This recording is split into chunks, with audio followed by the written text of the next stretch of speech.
It is a little bit after 4, so I think we will begin. So welcome and thank you for joining us for our second Educational Services webinar. This one is Science and Science Research. We have a great team here with us today, and Dr. Alice Lee will go ahead and let you know who we have joining us today. Great. Thank you all for joining us on a Thursday before the long week of Thanksgiving festivities. But before we start, we just wanted to say thank you to our elementary team, Tracy Lynn, Stephanie O'Brien, Stacy Dunn, our intermediate team, Becky Egan, Emily Sanders, Scott Garman, Micah Farrell, Lydia Cordova, and Jaime Mancia. And from our high school, we have Julie Munoz, Lorraine Lowe Norris, Hassan Tweet, and Mark Greenberg. And without these folks, we would not be able to present to you this wonderful webinar of all the wonderful things we're doing at our district around science.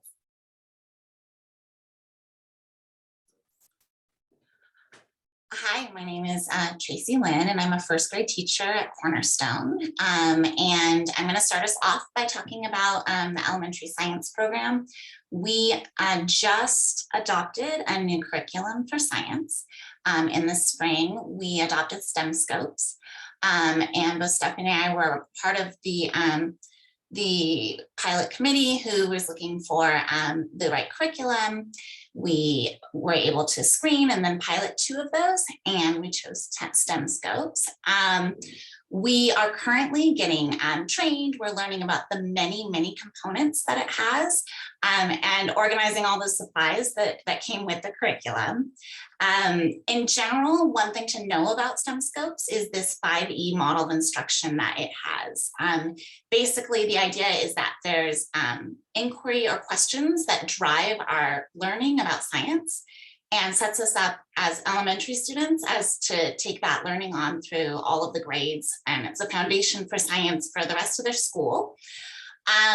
It goes through each scope, which is like a unit of learning, is then split up into these 5E stages. So they start each scope with engage. So for example, my first graders are just started learning about animal survival. So in engage, they would then see some sort of real world phenomenon, which draws the students in and makes them curious. Then they're introduced to this second E, which is explore. And those are like the meat of it, the labs and the hands-on experiences where they get to collaborate in teams. An example of one of maybe those hands-on experiences is in first grade, we just were studying about plant parts and plant survival. So we took a plant and we turned it on its side and predicted what would happen to that plant. And we saw the plants then grow towards the sun so that it could get light. So we observed, we collected data, and then we flipped the plant over and predicted if it would do it again. And then we watched it do it again. So it's the collection of data and that real hands-on experience. Then in the explain section of each scope, we talk about our explanations for that data that we've collected, for the phenomenon we've been seeing, and we learn that science vocabulary that goes with it. In elaborate, we take those concepts and we generalize or apply them to other areas or other questions. And finally, each scope ends with that evaluate or assessment piece. And I'm going to turn that over to Stephanie. Thanks, Tracy, for that thorough explanation of the 5 E's. I'm Stephanie O'Brien, and I teach 4th grade, so I'll be representing the upper grade perspective of the elementary curriculum. A big plus of STEM scopes is that it's bringing science to students of all learning styles.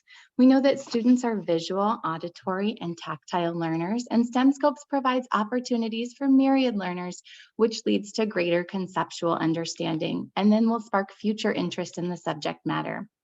We start, as Tracy mentioned, with a demo to grab the students' attention in the classroom. Then we move directly into the experimentation. Almost all students like experimenting, but what they may not realize is that each student is laying a boundary for understanding during the experimentation process as a tactile learner. They are then able to use that hands-on experiment as a reference for the implementation of the next portion of our learning, the reading of the textbook, which is called the STEM Scopedia.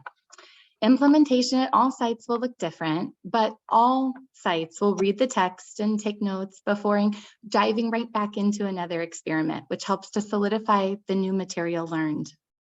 These experiments have run the gamut from flicking jump ropes into waves to help understand amplitude and wavelength, to creating our own rock layers, complete with objects that get cut open to help the students understand the process of fossilization, to dissecting a squid to help the students understand that plants and animals have specific parts with specific functions that help maintain life in life science. The physical, earth, and life science units scaffold teaching real-world phenomena that STEM Scopes has taken with the next generation science standards.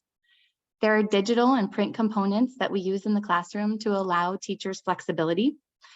Elementary teachers can use simulations, which give the students a glimpse of possible future careers. And lots of us are excited to try the coding component, which uses JavaScript to code. We use the workbook in addition to support understanding of the experiments by analyzing the data that we've gathered. Once we have our claim for our experiments, we can support it with evidence that we've gotten from the experiment and then use reasoning for our evidence. So this claim evidence reasoning process to culminate the experiments uses higher order thinking, and that's truly a cross-curricular skill that will help carry the students into secondary learning.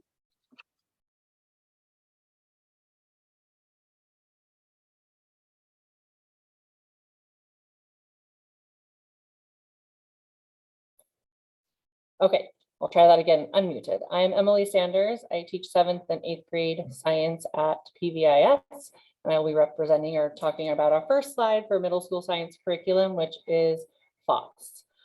So we, I think back in 2016, decided to go with the NGSS preferred integrated model. So you can see over on the right of your screen, each grade level, 6th, 7th, and 8th includes physical science, earth science, and life science, as well as those engineering and science processes. So in 2020, we adopted the FOSS curriculum and implemented it. FOSS incorporates the 3 dimensions of the next generation science standards, disciplinary core ideas, that is what the students are learning, the science and engineering practices, that is how they learn, like developing and using models or analyzing and interpreting data. And then the cross-cutting concepts is how they organize the info learned, whether it's cause and effect or stability and motion. So the FOSS curriculum, it gives students the opportunity to think and act like scientists and engineers, so they do science as scientists do. It also incorporates the 5E lesson cycle. So students start with a phenomena or some kind of engagement, then they will do a lab to explore that. And then the FOSS has articles, the FOSS textbook has articles to confirm or maybe have students reevaluate what they looked at during the explore section. So it's really trying to get students to figure things out and then confirm their findings with the text. The investigations are active. Students are using science notebooks just as scientists do. And they also have a lot of opportunities to apply what they've learned to real world science or real world connections or real world problems. So that is kind of the basic outline of the FOSS curriculum. And then we have Lydia, who is going to talk about other things we are doing in middle school science. Hi there, I'm Lydia Cordova. I also teach 7th and 8th grade science, but I am at Ridgecrest. And I just wanted to share a little bit of other fun things that we're doing at the middle school level outside of the FOSS curriculum. These activities kind of vary by middle school, but they're all super awesome and fun. So I wanted to share them with all of us. So the Pali Institute is an outdoor science school that some of our middle schools have been attending. Great opportunity for the kids to learn science outside of the traditional classroom. The Pumpkin Chunkin event is something that we do at Ridgecrest, where the kids build launchers to launch pumpkins across the field. They use their knowledge of their forces and motion unit, which is through the FOSS curriculum. And then the rockets as well, super fun project kind of at the end of the year. Junkyard Wars is a really hands-on kind of STEM-based activity where the kids have different challenges throughout the week or the year, they get certain materials. Mostly it's like junk kind of materials, and they have to meet a certain challenge, like the tallest tower or the strongest bridge, things like that. Missions Eagle's Nest is a 7th grade field trip where we take the kids to Portuguese Bend Nature Preserve to learn about our local science, our local flora and fauna here in our backyard. All of us are doing really great chemistry labs. Middle schoolers love the food labs. So anytime you can get them to make a s'more or cook some popcorn and things like that, that really engages them. Dissections are always fun. Owl pellet dissection, although the cow eyeball is usually the juiciest and most exciting at the middle school level. Things like solar ovens and other hands-on energy labs. All of our schools are using Gizmos or a PhET simulator, which are both online simulators. So gives the kids opportunities when we don't have the materials or don't have the ability to do a hands-on lab. There's simulators that will show us that, right? And then also there's a garden program that links science to garden. So lots of fun stuff happening at the middle school level. And I'll pass it along. Next slide.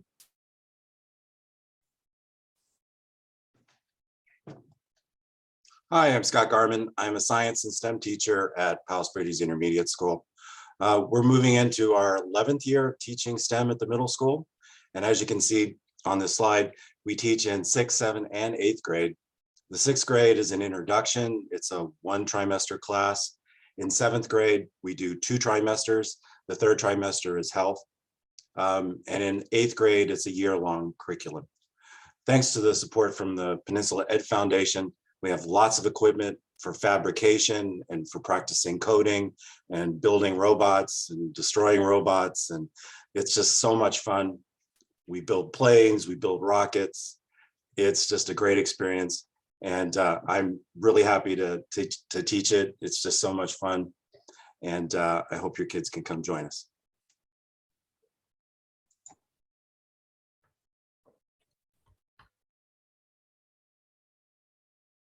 Good afternoon, everyone. Thank you so much for joining us. And again, I just want to thank all the teachers who are on this panel. As you've already heard from the elementary and middle school folks, we're doing some really amazing things, and we should be so proud of what our teachers are doing.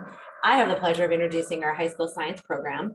And again, you're going to hear about some amazing opportunities that our kids have. I just want to give everyone a little bit of background on our high school science textbooks and what we did to get ready for the pilot that we're in currently. So over the past 3 years, we've done a lot of trainings with the next gen science standards, and you've heard hearing a lot about that at the elementary and the middle school.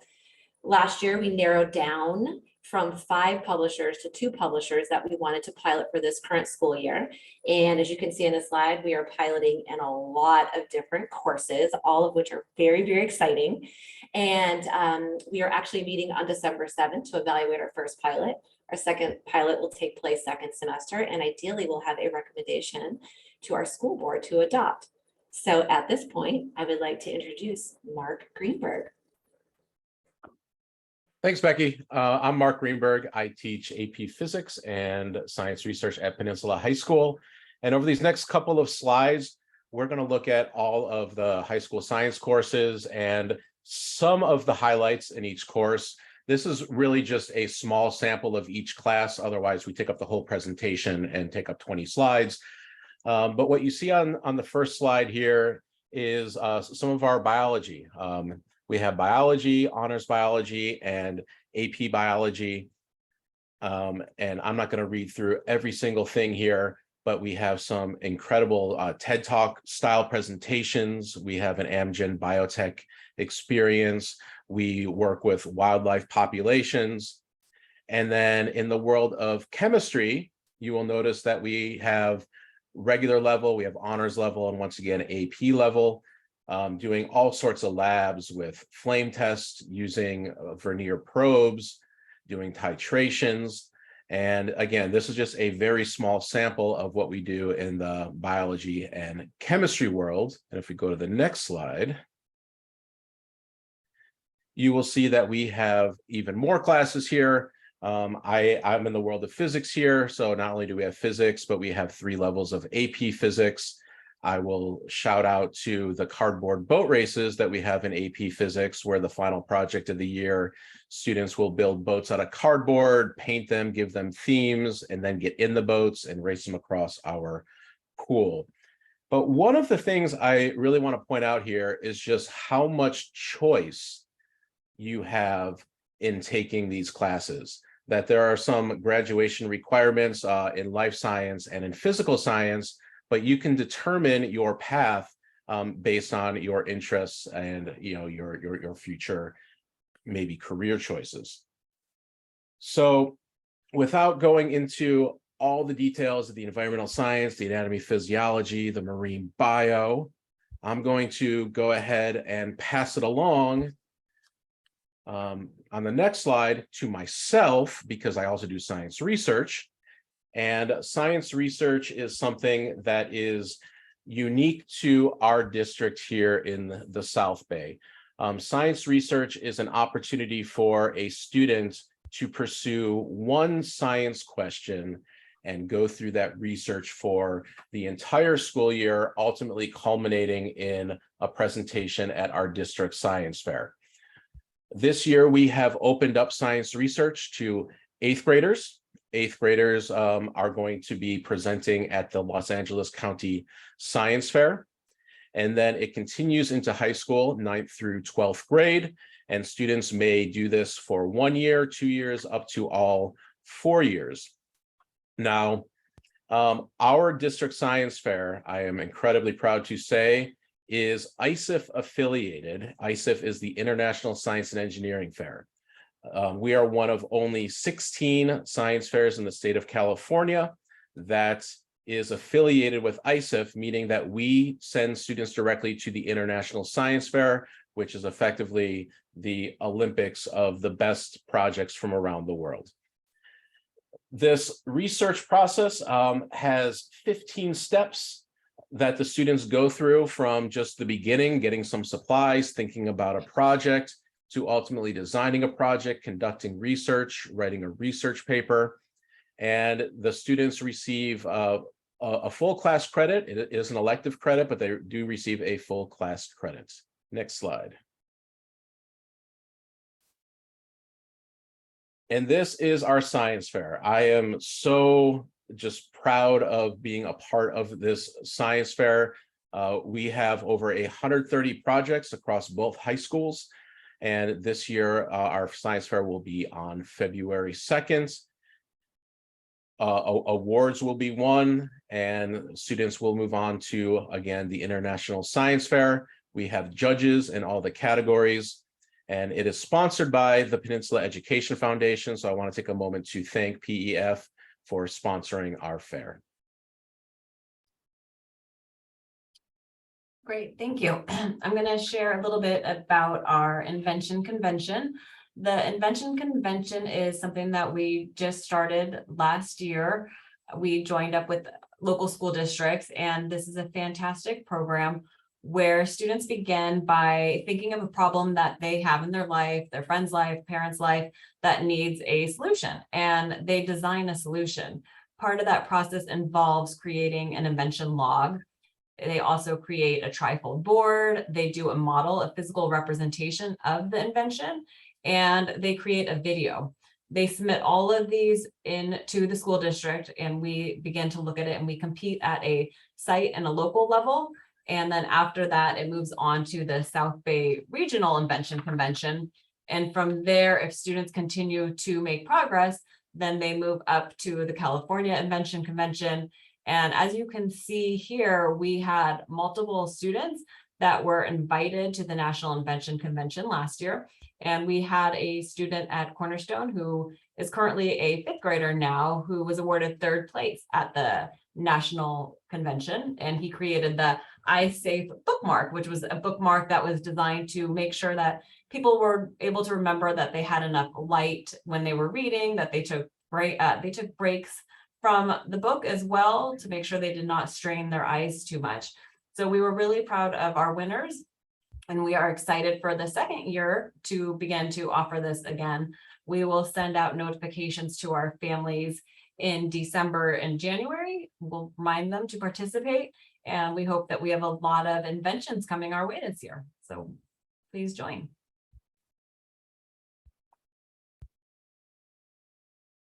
Hi, my name is Lorraine Lowe Norris. I am the engineering director at Palos Verdes High School, and my counterpart Hassan Tweed at Peninsula, and I would like to give you a brief overview about the engineering opportunities at the high school level. You're just going to get a little bit tip of the iceberg, because if you wanted all the details, we'd be here for at least 3 days. We have a lot of stuff going on at the high school level. So our primary goal is really to provide engineering exposure to our students before they enter college. And this is something that's really had never been done before, a couple decades ago, but now it is a huge competitive advantage for our students to have that exposure before they graduate from high school. And so they really learn the engineering processes, and problem solving, software programming, and things like that. And there's 2 branches of the programs. One is the traditional classes that are taught in the Monday through Friday regular school schedule. And the other is the engineering competition teams, which you see here listed at the bottom of the slide. And they're run very much like a sport. Like the kids get really into it, and they compete just like they're on a sport, and they have to practice, and they win and lose, and it's very much like a sport. And that's really where all I think where all the true fun is. So the students take the engineering principles that they learn in the classroom, and they really put them to the test while they're on these competition teams. The competitions tend to kind of fall into 2 types. There's the ones that are very altruistic, and they're going to save the world, and they are trying to do something good for the environment, or solve some, major problem in the world. And then the other ones are just robots fighting each other, trying to annihilate each other to the end. So they kind of fall on the 2 extremes there. You can take the engineering teams as a course and get class credit for it when you're participating on a team also. So that's really nice for our students. So now I'd like to turn it over to Hassan to give you some more details on this.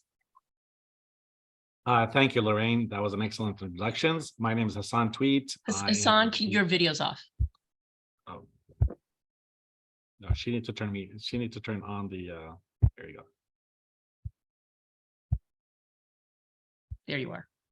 All right. Well, thank you, Lorraine. That was excellent introductions. A lot of informations. Both high schools, they did if you look at the slides, we want to bring the outside world into our classrooms without taking the students to different places. We want the world to come into the classrooms. So we align ourselves with the Project Lead the Way curriculums, which is a very recognized national curriculum, and they provide engineering, computer science, and in between. The engineering courses basically teaches the students the real world problem, often have multiple solutions with many pathways to achieve the success, with engaging courses like environment and sustainability, intro to engineering design, and principle of engineering.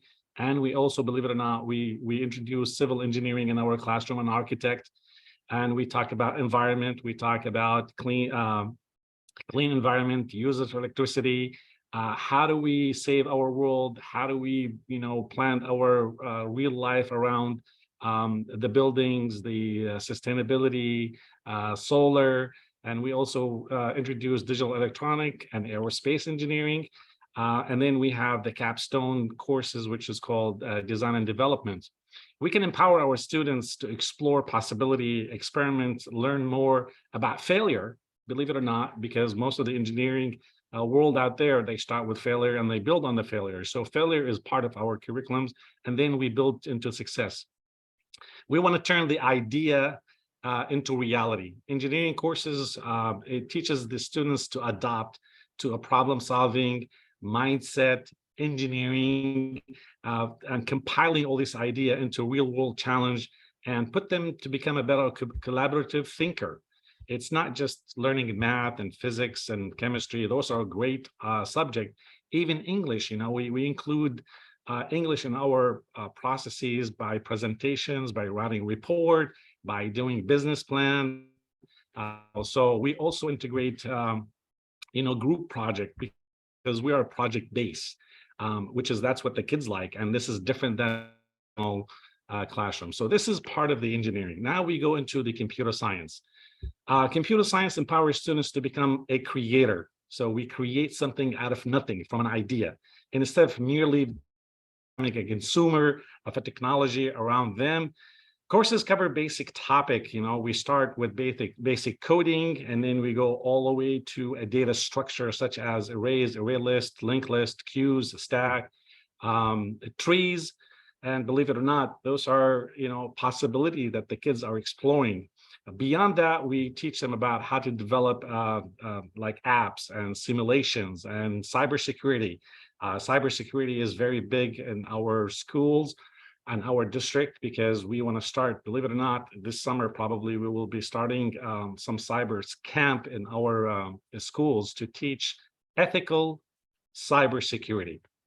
We don't want them to be hacker. We want them to be ethical, protected individual into the world of technology. So students do collaborate in our courses. Students collaborate to design real world problem and challenges, and while practicing ethical reasoning. So this is the world of engineering. And also we have the computer science, like I said, and then we go into physics. So I like to hand the next slide to Lorraine. I think. Yeah, I did talk. Your slide. The next one.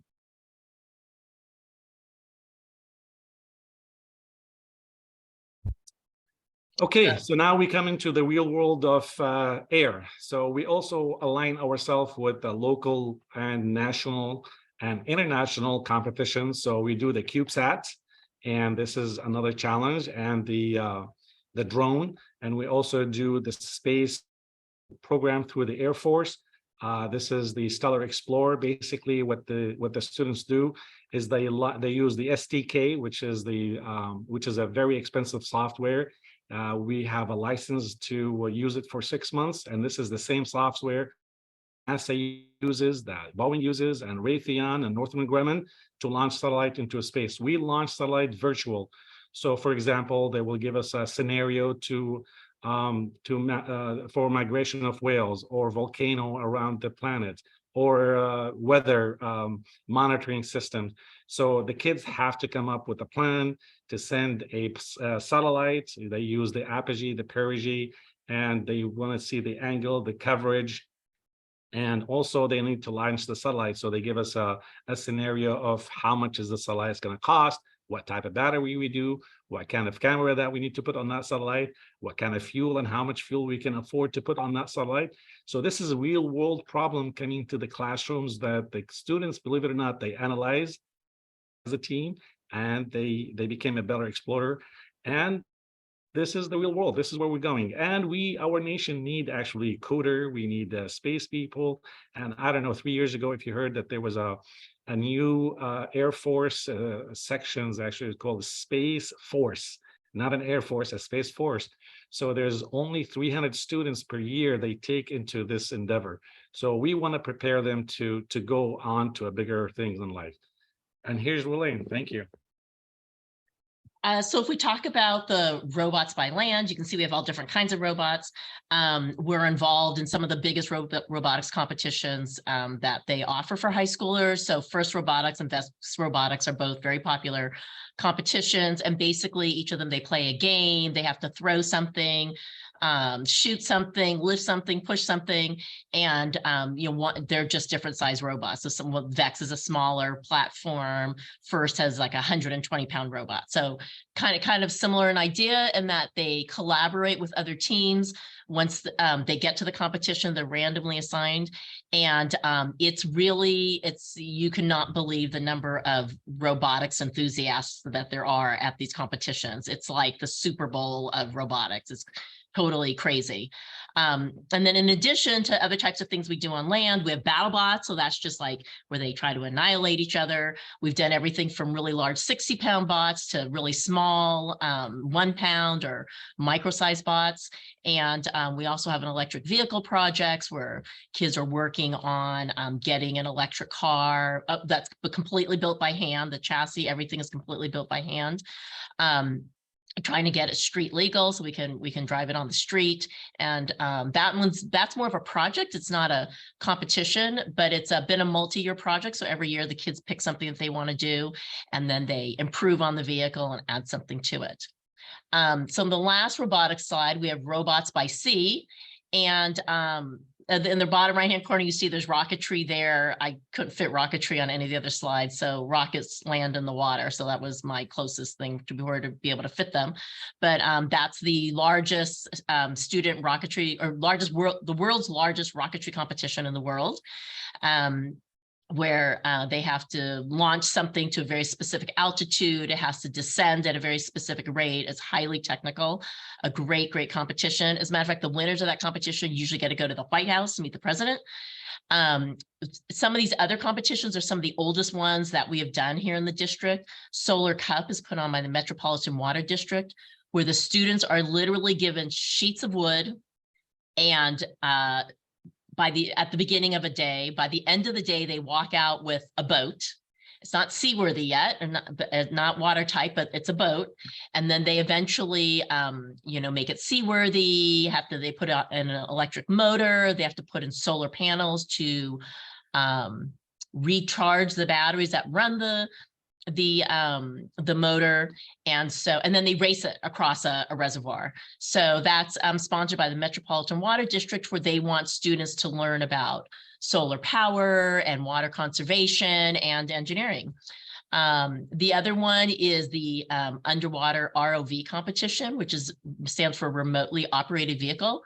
And these ROVs are just like the professional ROVs that are used to search for crashed airplanes, or search for things underwater, or to go underwater and repair oil platforms. They're all designed and driven on the same principles.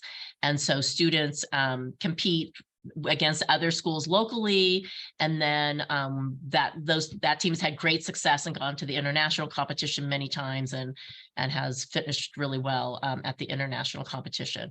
So this competition teaches kids about real life scenarios that have to do with underwater types of things. So like sea life research, uncovering things from underwater, identifying things underwater, that kind of stuff. So I guess in summary, I just want to say that as a result of all these things that we have to offer our students, we're sending hundreds of kids every year to the top engineering schools in the country. They arrive extremely well prepared with experiences that most other students coming from high school have not had. And they are extremely well trained on professional quality equipment, such as 3D printers, laser cutters, CNC machines, et cetera. And I think the thing to take away is that whether these students end up studying engineering or not, what these competitions are really about is trying to make our students good citizens. So good citizens and good workers and good people who can work together, work collaboratively, tackle hard problems. And the idea is just to use robotics as a vehicle through which they're taught these great character features or character traits. Thank you. All right, thank you so much for everybody for joining us. We do have the Q&A box below if anybody has questions, and I do see that we have a question that anyone who's joined us today might be able to answer for us. The question was, are we seeing full enrollment in these classes? Are they impacted, or is there room for more encouragement? These classes sound wonderful, and they definitely do sound wonderful, but does anybody want to jump in and talk about the enrollment in the classes? And if any other questions, feel free to put them in the chat as well. Yeah, I can speak on behalf of that. This on tweet from Peninsula High School. We know that this year, especially after COVID, every technology classrooms is really packed in. You know what? There's a big crowd that's coming. They want to learn a little bit more about technology.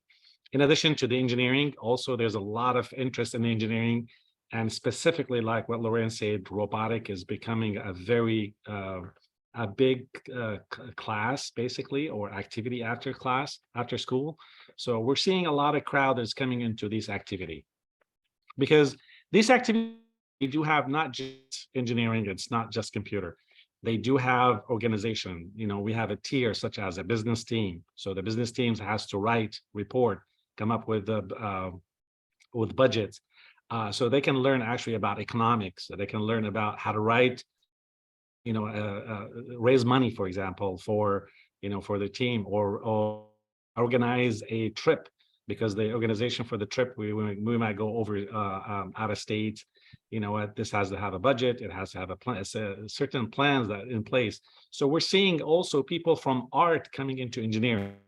This is a really good sign, because the marriage between the engineering and art create wonderful things. So yes, we're seeing a lot of increase on the enrollment. Great, thank you for that answer. I don't see any other questions in here. Again, we want to thank our fantastic team of teachers and administrators who joined us here today. We couldn't have done this without them, obviously, and they explained it so well. I think everyone can tell we've got great things happening at our school sites. Yes, and just to kind of piggyback, I mean, going from the 5 E's at the elementary school, from the exploration and experimentation all the way through Project Lead the Way and the FOSS processes and all the fun things that are happening at the middle schools, and culminating into how Miss Lorraine Lowe-Norris said, you either learn to do altruistic, kind things to make the world better, and then you also learn to code and annihilate each other's robots. So, I mean, like, you got the whole spectrum in our science curriculum here in Palos Verdes.